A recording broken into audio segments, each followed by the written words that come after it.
After Rahul Gandhi's fiery speech yesterday, Finance Minister Nirmala Sitharaman today came out with a scathing point-by-point rebuttal, emphatically stating that the government didn't discriminate between the BJP and non-BJP states, and only Congress is politicking. She also called the opposition over a motivated and misleading campaign. In fact, Finance Minister Nirmala Sitharaman, who presented a 7th consecutive budget this year, also slammed the opposition, stating that entrepreneurs are building India, and yet a conspiracy is being spread against wealth creators, and images being created that foreign investment is not safe in Indian institutions. She also said that together we must fight this conspiracy. So the big question is, what is the conspiracy at play here, and is the budget discriminatory as is being alleged by opposition, or is the opposition needlessly politicking around the alleged Chakravyuh and Padmavyuh? To discuss these and more matters, I'm now joined by Adv Mahima Singh, who's a spokesperson of the Congress party, and Mukesh Tyagi, who's a spokesperson of the BJP. Thank you very much, Mr. Tyagi and Ms. Singh, for joining us here. Let me go across to Ms. Singh first. Now, the big charge really coming out is that there is a conspiracy to derail India's growth. There's a conspiracy against India's wealth creators. Why are you conspiring against India?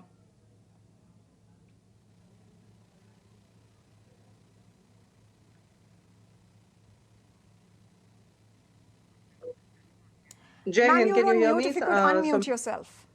Yeah, I just did. Yes, Jai Hind. yes, I can.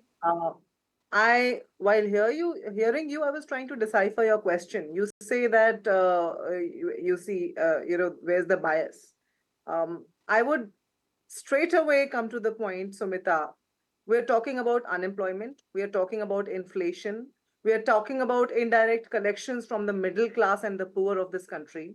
We are talking about the confused taxation regime that has been imposed on the middle class and poor of this country through this budget. And so, of course, not to forget, there's a direct attack on the federal structure, which is the very core of our democracy, Sumita. So when we are talking about the bias by this government, let me remind you that the NDA ruled states have been given a lavish allocation of the budget, be it for natural calamities and be it otherwise. Of course, Himachal Pradesh is an exception, but otherwise we see that Assam has got a good share of the allocation. Sikkim has got a good share of the allocation, and many other states, in fact, Uttarakhand, Bihar. We also see that the central government says that the funds will be arranged for Bihar and Andhra Pradesh. This is for the first time we are hearing the word arranged in the iteration of the budget of this country. We used to hear allocation, but this time it has been said that funds will be arranged for Bihar and Andhra Pradesh. Of course, they need to keep their flock together, which is why Bihar and Andhra Pradesh have found a special mention in the budget speeches. But ma'am, Finance Minister Nirmala Sitharaman also spoke about the fact that 17 states were not really named in 2004 and 2005 budget when it was presented. We'll come back to continuing this discussion, but let's take a look at what else did Finance Minister have to say in Parliament today. The interim budget of 2014-15 ignored 26 states. Was there a noise? Did people say you ignored those states, you didn't give money? So, if you want to distort and create uproar, you want to give a sense of fear among people, you can go about distorting data. Entrepreneurship itself is being made a villain, sir, which is a shame. Hard-working entrepreneurs are building this country. The conspiracy is to end India's entrepreneurship culture, even if before it fully blooms, and thereby hitting at the Indian core backbone, which is the entrepreneurship, small and medium units, and enterprise is what is building India. Negativity is being spread in society towards all those who do business. And this hatred for business and wealth creators is spilling everywhere. There is a conspiracy to send a message to the entire world that India is not safe for investors. All right, so the finance minister, of course, launching a scathing attack on the opposition, stating, Mr. Tyagi, that society, parliament, army and economy all are being attacked. There is a conspiracy to divide. And this is also something that Union Minister Piyush Goyal was also speaking about today while addressing a gathering of CII leaders. I want to understand from you, how is this really a conspiracy and what are you doing to nip it in the bud? Absolutely baseless allegation by the opposition because they are absolutely running out of any robust argument to find the flaws in the budget. And now they are trying to be cherry picking about here and there. They are not applauding the major mission, which is a fiscal consolidation and discipline, which this government has achieved despite all difficulties after COVID. Look at the shambles in economy, which was so catastrophic in nature. And ultimately, we are one of the largest and fastest growing economy in the world. And we have achieved the growth rate, which is nowhere precedented anywhere in the world. Now they're talking about the boundaries are not safe. I think they should look into their own misdeeds, which they have done during the 10 years of UP rule. They had compromised on the national security. They had been talking about China. Right, Mr. Tyagi, all that is fine, and I'll come to all the points that you're mentioning right now. But the finance minister categorically stated that there is a conspiracy and attempts are being made to divide. Like I said, this was also stated by Union Commerce Minister Piyush Goyal as well. And of course, the finance minister also stated about this conspiracy, like you just heard a short while back. So what is really the conspiracy? Can you please decode that for us? The conspiracy is very clear. If you had seen Mr. Rahul Gandhi's previous conduct, he had gone all over the world, United States of America, UK. He had spoken about India and its democracy. He supported China. We should learn from China. So there is obviously some dots being connected. What Sam Petroda organized in USA, and that also establishes there is some kind of, and the kind of people who attended that gathering was driven by mostly from Pakistan.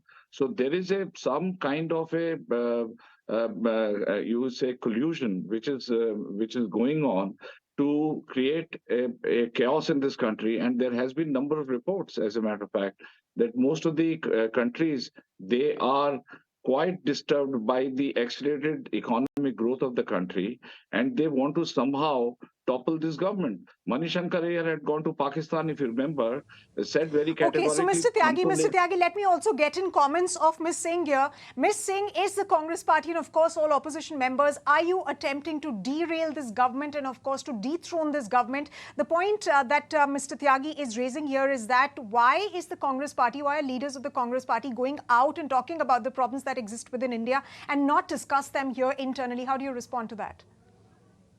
Is the very bottom line here, Sumita, that it is, I mean, you're saying, are we trying to derail the government? I think the government is itself fearing to be toppled at any given moment in time. And that is exactly what their budget is. The eyewash for the very trusting people of India. This budget is painted, is tailor-made to appease their allies. That is what I was indicating at earlier. And let me just take you through a bit of data just briefly so that you see this whole allegation of whether it is a conspiracy theory or whether it is the truth of the hollow slogans that have been heard at the people of this country over the last 10 years, be it Achhe Din, be it Sabka Saath, Sabka Vikas, be it Amrit Kal now, that will be busted in a moment. Let me just take you through, give me 1 minute. So you see, there's been a constant decline in allocation of budget for very significant sectors of our economy, which is health, defense, nutrition, education, pensions over the past 10 years. Also agriculture, not to forget. MG-Narega spending has gone down by half. 2.44% it was in 2016 to 17. In 2024, it is 1.78%. Samagra Shiksha Abhiyan, let me tell you, Sumita, it was 1.29%. The spending was 1.29% in 2016-17 fiscal. 0.77% it is in 24-25. Now, PM Poshan expenditure has been halved. We are already hearing about our declining hunger index, and the world knows about it today. Right. It was Right. 0.51% Right, earlier. Ms. Singh, In while we do 2000. consider those points, but as the Prime Minister also stated in the morning, point by point rebuttal, of course, he was trying to clarify the kind of things that are being said about the union budget. He, of course, spoke about an increase in capex allocation. He also spoke about an increase in railway budget. He also spoke about an increase in infrastructure investment. And of course, these are the very pillars that really lead to development of a country. And of course, he also stated, in fact, Minister Sitharaman also stated in the parliament about the kind of inflation that was there during the Congress's regime and what it is at present. Of course, we can't really Allow, deny the kind of growth please that the allow me country to is finish my seeing. At thought that there. point, let me go to No, no, Mr. just a Tyagi. minute, Mr. just a Tyagi, minute. Mr. Tyagi, let me first get in Mr. Tyagi's comments. Allow me to Mr. finish my Tyagi, let thought. me ask you, is the BJP government really averse to taking any kind of feedback that is coming in from the opposition and, of course, opposition parties? How high are the stakes really for the party, given that there is some kind of angst as far as the middle class is concerned, given that the conjecture is that there was not enough that was in this budget for them, and then you have the state elections as well. You see, I think Mahima ji is making an allegation which are very frivolous in nature, as always. It's a very loud minority which is trying to create a narrative that this is an anti-middle class budget. Mrs. Nirmala Sitharaman has given nothing to, I think this is a point of analysis. And I think she has very adequately explained that what kind of slabs, new income tax structure, the old income tax structure, the slabs have been given. The standard deduction has gone up from 50,000 to 75,000 rupees. There is continuous, and there is a concept called tax neutrality. So I think one has to. So that's answering Ms. Singh's point, but let me go back to the point that I was asking you about. Is the BJP really averse to any kind of criticism that's coming in? Because there are state elections that are going to happen. I mean, we've seen the kind of rebuttals that have come in from the Prime Minister, from Union Commerce Minister as well, and today in Parliament from the Finance Minister herself. How high are the stakes for the party at this point, just ahead of state elections?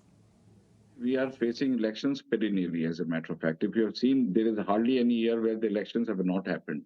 But Prime Minister Modi, if they were really sensitive to Haryana and this Jharkhand election and Maharashtra, they would have come out with the soaps for these states. But they have done nothing for that matter. On the contrary, we are being criticized and ridiculed for bringing out.